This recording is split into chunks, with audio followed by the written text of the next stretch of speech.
sa atin ng mga naglilingkod sa mahal na Panginoon. Ang kayamanan na natagpuan natin, ang may-ari ng sanlibutan ito, walang iba ang Diyos, mga Diyos, Panginoon ng mga Panginoon, hari ng mga hari. Yung buksan niyo, at sa ating mga Bible reader. Sa aklat ng Hebreo, Kapitulo 11, versikulo 6, at kung walang pananampalataya ay hindi maaari maging kalugod-lugod sa Kanya. Amen! Sapagkat ang lumalapit sa Diyos ay dapat sa mananampalatayang may Diyos. Hallelujah! At siya ang makapagbigay ganti sa mga manyay nagsisihanap. Amen.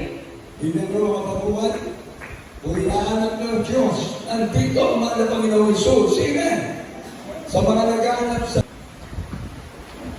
Minsan at ang Kawikaan, Kapitulo 3, versikulo 5. Tumiwala ka sa Panginoon ng buong puso mo.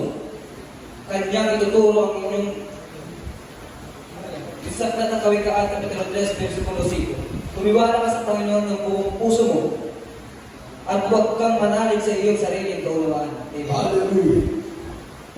Ang liwanag ng salita ng Diyos. 11, Hebreos 12:14. Dito po sa Lucas, Kapitulo 14, versikulo 1. Sapagkat ang bawat nagmamataas ay magbababa, at ang pagpapakababa ay matataas.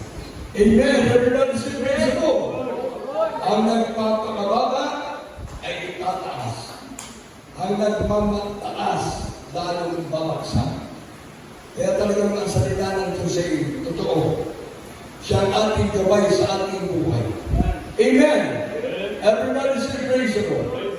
Kaya bawat Kristiyano na naglilingkod sa ating mahal na Panginoon, dapat lagi tayo magpapakumbaba. Also ever exalted himself shall be abased, and he that humbleth himself shall be exalted.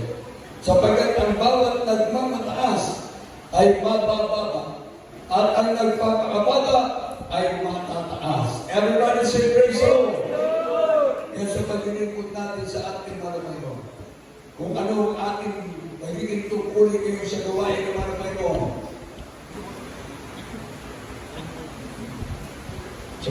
Dito po sa aklat ng Hebreo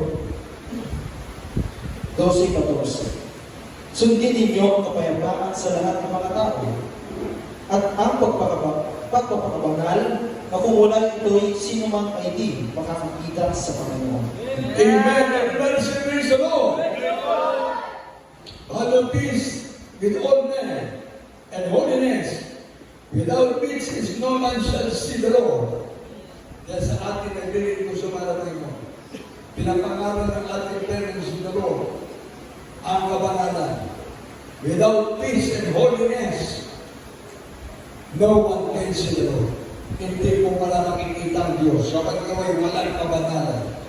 Kaya dito sa ating pananawan, salamat sa ating mga Panginoon.